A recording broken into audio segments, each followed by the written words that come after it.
Oh, Mazda Miata for sale? Yeah, I'm calling about the Miata. Do you still have it? Yeah, I still got the car, bro. Ah, awesome. I'd love to come check it out. Anytime. Car is perfect, bro. You're not gonna find another one like this, bro. And I have a few questions about the car too. Yeah, bro, ask away. Mechanically, the car is perfect. The title is really clean. Oil change every 3,000, bro. Oh yeah, car has never been raced. Never been abused. Never been to the track. Never been redlined. Oh, why am I selling the car so cheap? Money problems, bro. I got problems in the family right now. What's up, dudes? This week's video is gonna be on a topic that I get a lot of comments and questions about. I read all my comments, I respond to most of them. Sometimes I can't respond because your guys' Google settings are crazy and it won't let me respond to your comment. So don't think I'm ignoring you, fix your Google settings. As always, questions, comments, drop them. All right, so let's start from the beginning. You wanna bring a flashlight. We're gonna take a look underneath. Pretty much what you're checking for when you're looking underneath is major leaks, major damage. Check out the exhaust, see if it's rusted out. Take a look at the shocks, see if they're leaking. Take a look at the diff, make sure the diff seals are not leaking. Or look straight down the body. You can tell if it's all ripply. If it's been in an accident, a lot of times these body panels won't align. You'll find a different gap, you know, on one side of the trunk, one side of the hood. Another thing to look at is the tail light. You want a nice even gap all around. You don't want it to be pushed in at all. That's an indicator that the car's been hit from behind. You can look in the wheel wells for any signs of respray. Ask them if the car's been repainted. They say no and you see respray. Obviously that's something you want to question. You can look inside the wheel well and you can see how much life the brakes have left in them. Take a good close look at the tire tread. If you just look at it from the outside, the tire might look completely fine, but a lot of times you're gonna find a ton of camber wear, sometimes all the way through to the threads. The owners don't even know what's going on with their tires half the time. Having a gutted trunk makes it a little easier to look around and inspect what's going on. You can look in these corners, you'll easily be able to tell if it's been bondoed up, you know, if the car's been rear end. As far as the top goes, I don't have a soft top to demonstrate, but just make sure it all functions properly. You know, actually lower that top, make sure it goes down all the way, make sure that the latches work. Check out the seals. If the seals look real weathered, they might leak when it rains, and that's something that you can't test, but just something to keep in mind. The car should start up pretty easy, hot or cold, and find idle quickly.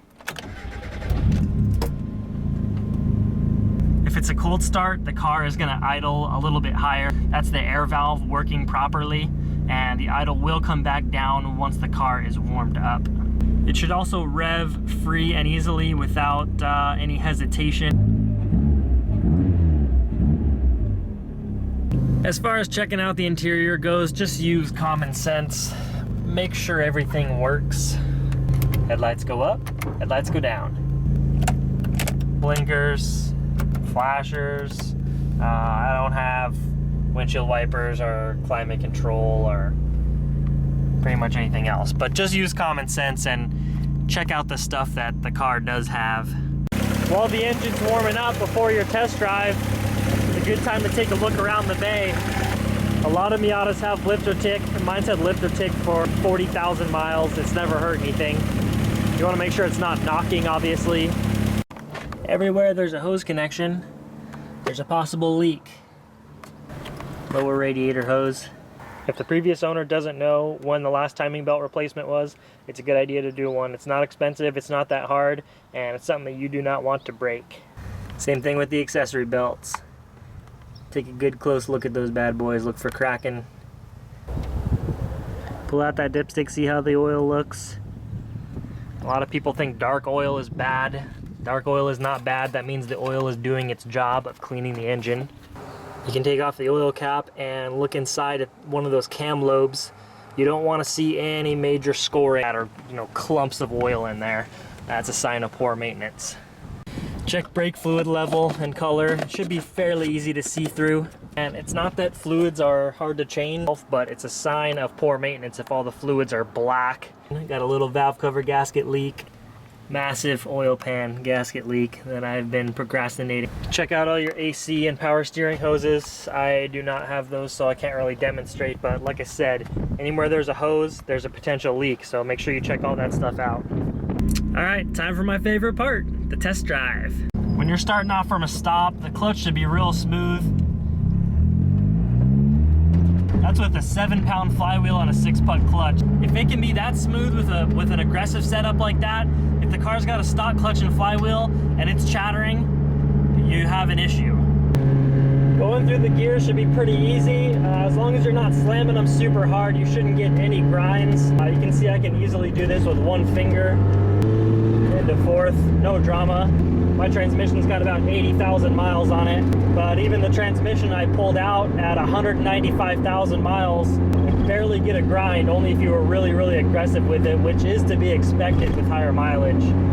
As you get up to speed, you're gonna wanna listen for any kind of grinding or whirring sounds. That could be an indicator of bad wheel bearings.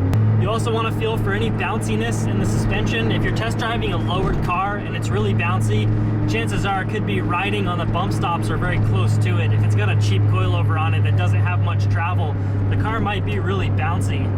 If you're not familiar with the car, it might be hard to differentiate between suspension that's just stiff and suspension that's bottoming out. If the car is on stock suspension and it's really not like a harsh bounce, but more of a wavy type feeling. You go over one bump and the car is bouncing 3 or 4 times. That's just an indicator of worn shock. If you're driving a 5-speed car, you can give it a little test to see if the clutch is slipping.